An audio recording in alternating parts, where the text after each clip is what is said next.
Oh, yeah. See, that's sweet. Hey, welcome back. This is Garrett from the 10-Day Producer. I got another video today. We're going to do a deep dive on the Ableton Reverb plugin. Just the stock Ableton Reverb plugin.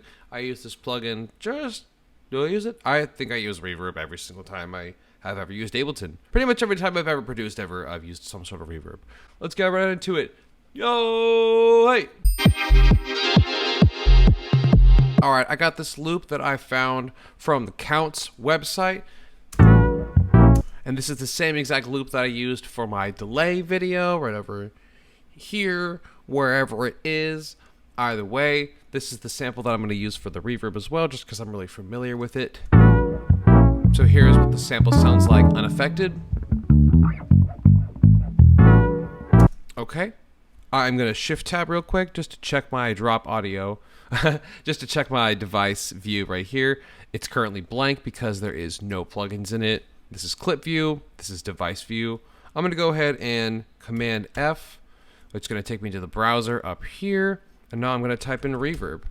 And now, since this track is selected, I'm going to go down here, use the arrow keys.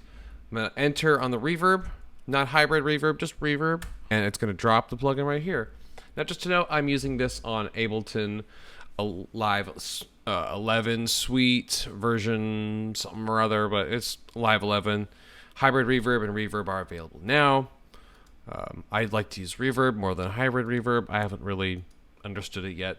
I'm sure I'll use it a lot more, but I just really like the regular reverb plugin. It's great for me. All right, so here is the regular reverb plugin. I'm going to zoom in. Zoop, zoop. All right, there's like a lot of stuff going on right here, but for the sake of let's just kind of making it simple, we're going to kind of think in this little section right here, and then we're going to think about maybe this little guy right here, these little things, and then this section over here, and then maybe just a little bit over here too. But I'm going to be honest with you guys, I really don't play with this stuff on this left side over here. I pretty much leave this stuff alone. Generally, if I do something over here, I'm going to go ahead and push this low cut button. This is just going to quickly not allow anything in this area of my EQ through this plugin, which is generally useful, but also I just generally don't have a problem with it. But generally things that are going through it are already low cut, so I don't really use it too much. I'll go ahead and leave it off. This is cool. This is fun. I should mess with this more, but I don't. I just don't. For the sake of just jumping in there and really, and starting to use the plugin, I wouldn't really recommend it. I keep this stuff usually the same, eco, size, and stereo. Sometimes I'll turn this to high if I don't have too many plugins or anything. But if you have a lot of reverb plugins on your track, then it can be very intense on your CPU. So I generally just leave it at EQ, at eco. Basically, what I'm trying to say is this knob is really the knob that you want to go to, this decay time. Decay time is going to be your friend. Let's hear how this sample sounds. I've been talking so much I haven't even let you listen to. Here's how it sounds with the reverb.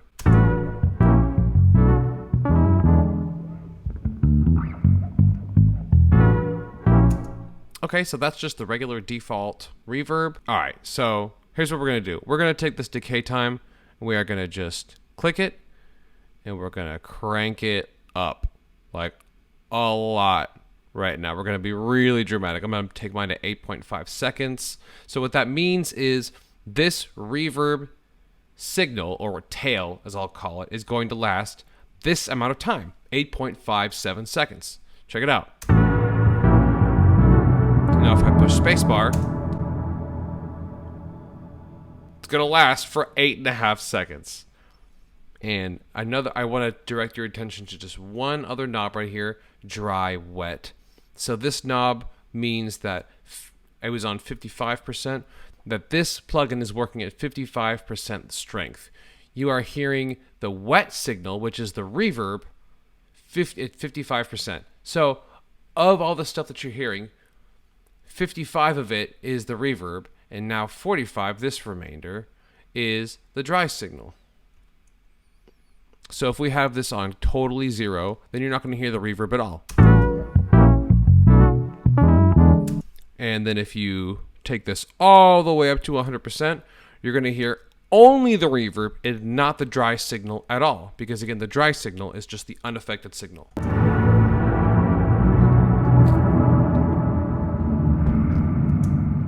Okay, so that's murky as freaking heck. Because again, only we're hearing the wet signal. So I'm going to back this off like a lot. I'm going to take it down to like 30%.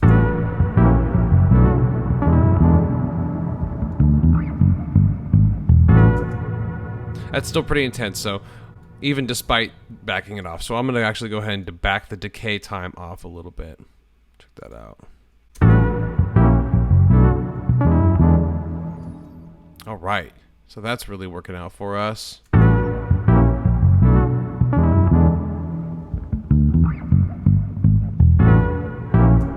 I'm going to do a couple more things here for this sample. This right here, this little thing that says chorus, I'm going to zoom in on that.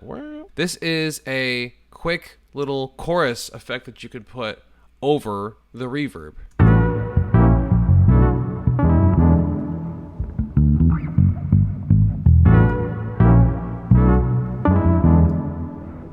Now I'll cancel this.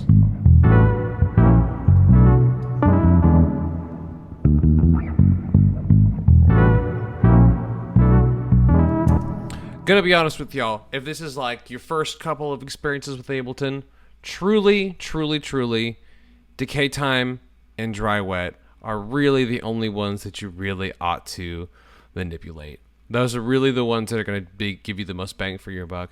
Everything else is pretty confusing. I absolutely recommend twiddling with every knob, but just to get you started, decay time and dry wet are going to be really what you're going to be using the most.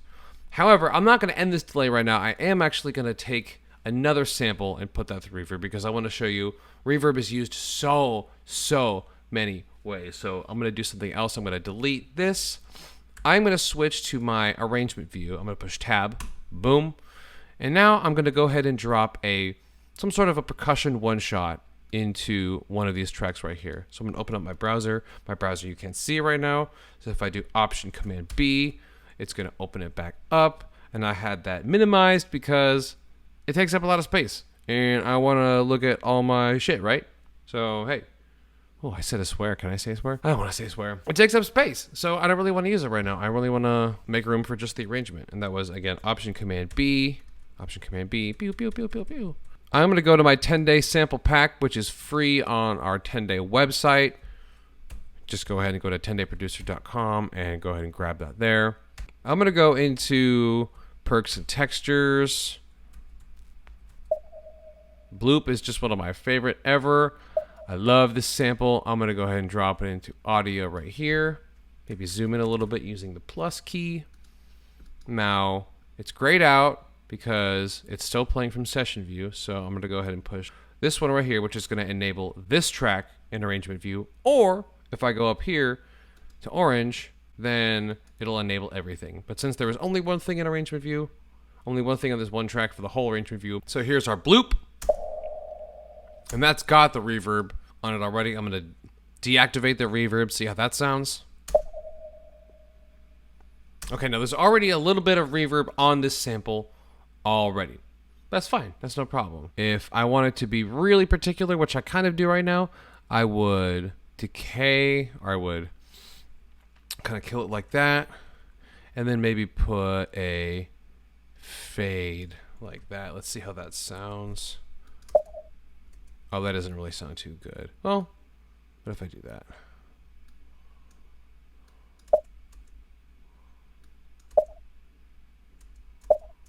Maybe increase this and increase the fade.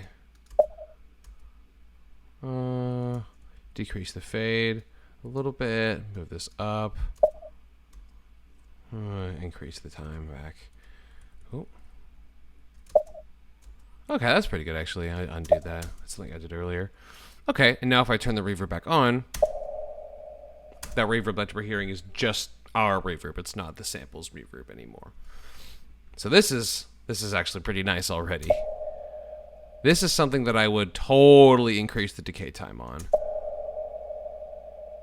Nice, nice. Now this is gonna sound good with like some drum loop or something like that. So I'm gonna go back into the 10-day producer pack. I'm gonna go to drum loops. Let's do brain dance drums.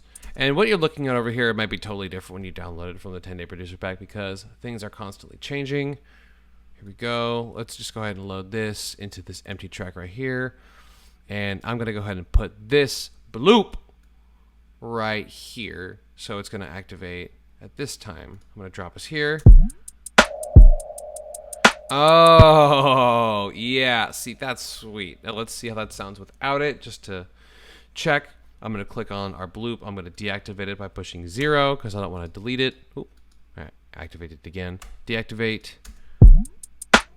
Okay, it's without it. Let's turn it back on. Oh, good freaking God, that sounds good. Ah, praise the bloop. It's also really great on like hi-hat samples. Let's see how that sounds. Oh, well, that's terrible. Here's some claps. Oh, that's loud as heck. Turn that down in the gain in the clip. Oh, it just sounds huge. Bigness. If I could sum up reverb in a word, it'd be bigness. That's not true. I don't know. I don't know what I'd sum it up as. But reverb will absolutely make your track bigger. It's one of your biggest tools. Biggest tools to make your track sounding big. And I absolutely recommend putting it on every single thing. Put it on vocals, put it on loops, put it on drums, put it on one shots, put it on risers, put it on effects, put it on everything, put it on reversed. Reverse the reverb. Oh my God, that's so much fun to do. I'll do that in a different video. Either way, reverb is just so much fun. And again, don't get caught up in all these other buttons. Decay time and dry wet are really going to be your just go-to movers. Go ahead and affect those and then just, screw with everything else. But keep your decay time and your dry wet under control. All right, that's going to do it for this video. Thank you so much for watching. I really appreciate it. My name is Garrett. Go ahead and go to the 10-day producer pack to download the sample pack. Go ahead and check my website. Check when the next available course is. If you have any questions on any of the content that you saw today, hit me with a comment or with a DM on Instagram or, whatever. Just contact me. I'll be happy to help you out. Production is actually not that crazy. It's actually you just do a couple things, you do a couple drops, and then biggity boom, you sound great. It's incredible. Whatever. Again, my name is Garrett. Thank you so much. Have a great one. Happy producing, y'all.